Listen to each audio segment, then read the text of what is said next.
Greetings, everybody. Look at the very beginning stage of this flower opening. The earth is the Lord and the fullness thereof, the world and they that dwell within. Greetings, everybody. I want to talk about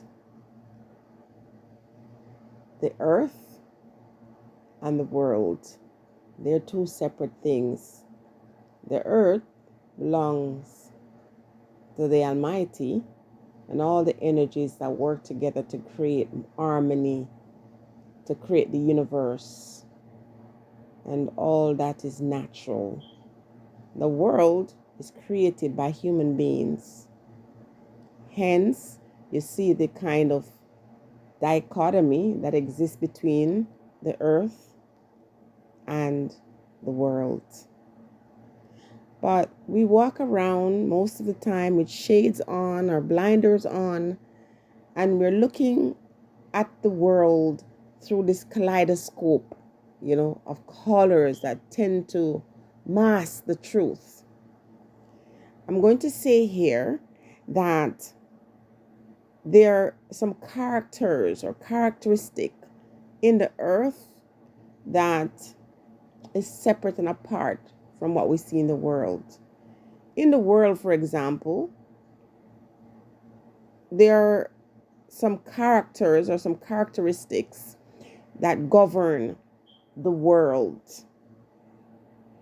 The earth belongs to the Creator and all the creative forces, and the world belongs to Satan, the demons within this realm that seeks nothing else but destruction. Those who climb to the very top are often very demonic. Don't forget that. But these ones that are on the top of the pyramid, top of the social strata, and they remain there for generations, they use strategies that allow them to maintain that power and also to govern those they deem to be beneath them. You see, all of us are equal, but these ones manage to convince the people in the world that they are superior. And they rely on the same, and they use the same strategy generation through generation. They need the fool, they need the athlete, they need the academic, they need the whore, and they need the virgin. There is fools in abundance. And when we talk about fools, we are talking about people who don't have the ability to think for themselves. These are the ones who, lay down themselves to be like bridges for these ones who consider themselves to be at the top to walk over. You have the athletes who are naturally gifted, but the beast at the top, likes entertainment. And oftentimes, if you think about Greece, if you think about Rome, about how they would bring human beings in the Colosseum to entertain them. So the athletes are always important for them, not just to make money, but for them to be entertained. And then you got the academics. And now the academics within this group, there are some who have, produced things that help us in this world, but a lot of the academics are evil. What I'm saying, evil. Their evil genius is used. So they might be smart, they might be book smart, and some of them might be gifted even, but oftentimes they use these ones to help them carry out their wicked intention. And then the whore, everybody likes a good whore. That whore is put out there to show that, this lady over here is pure and this one over here is impure. But let's keep this in mind. Those who are at the very top, their spirit merges very well with the one they refer to as whore, because they themselves are. They are, going out there and using their bodies and the bodies of other person to extract from it all the things that are unnatural, and to put it out there, like, in order for us to present ourselves as noble and great, we shall create a character that we should look at and spit upon. That's why even in the verse scripture, when they dragged the woman and said that she was caught doing this terrible thing, the character Jesus went down and wrote in the sand, "He without sin cast the first stone," because this character knew. And I'm not speaking about Jesus like it's a real thing. It's a metaphor in my mind. But, we all know those ones who show the shiny teeth, and, they're so beautifully dressed, and they have this persona, and they're pure evil. They're filthy. But they always want to compare themselves to someone and present the whore as if she is the bad one, when in essence they are. And of course, the virgin. They can't carry out any ritual without the virgin. They cannot do anything at all, because the spirits that they obey or respect requires that. And when we talk about virginity, we think about the very, very, very, very, very young ones in our midst. All of these ones you see out here about they're powerful and making commands and dictating this and that.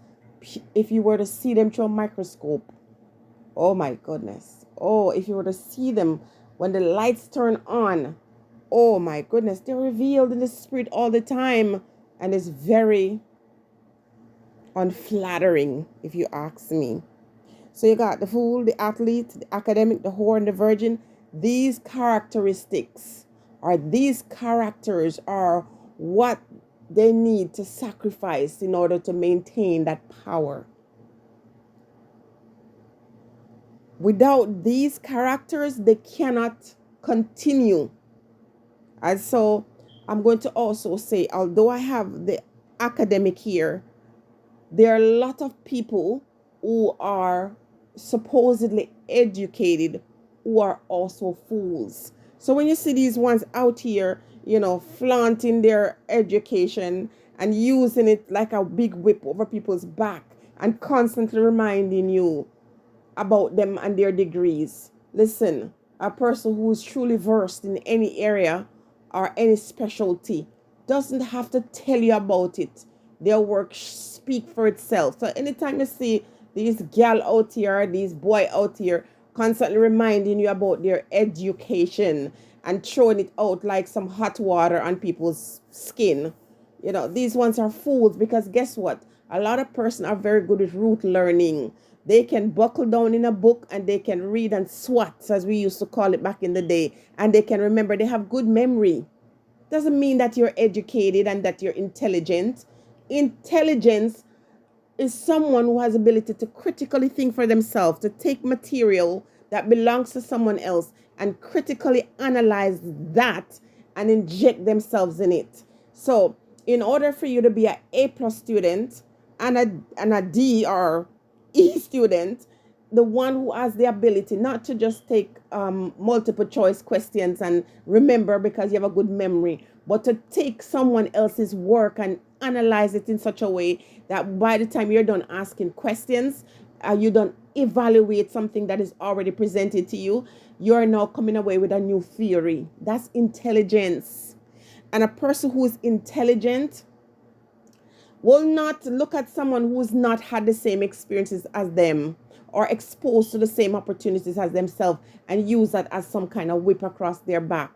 True intelligence doesn't require you insulting somebody about their lack of opportunity as you elevate yourself. Okay? And so if you understand the ones who are at the very top, it's not because they're more intelligent than you, they had more opportunities than you. And some who got the opportunity are more prepared to do more evil than yourself, to be honest with you. And I've seen that time and time again. I've sat at tables with people who are considered to be at the top of their field, and I see them, they give them a simple problem to solve, and they literally take hours sometimes I have to look around to say, okay, there is a camera and somebody's trying to get a response from me, because there's no way these guys don't know the solution or the answer to that problem. And yet to see them climb the social ladder. Dumb as. Pause, Jenny. So many of them out here with position, I've been in that situation many times. People coming to me, people who's had years of experience in a particular area, and they say, how did you think of that? How did you do this? And I'm thinking, you can't be serious. You've been doing this for 10 years and you have no clue. The one who is able to just repeat verbatim something that someone else says, always doing a quote that comes from someone else. And that doesn't mean I can't quote another person who is an intellectual, but most of my quotes must come from me and my experiences.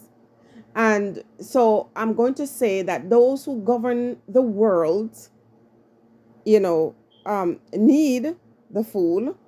They need the athlete, and especially those who are bloodthirsty. Remember, in Rome, in the Colosseum, the thirst for blood was so real.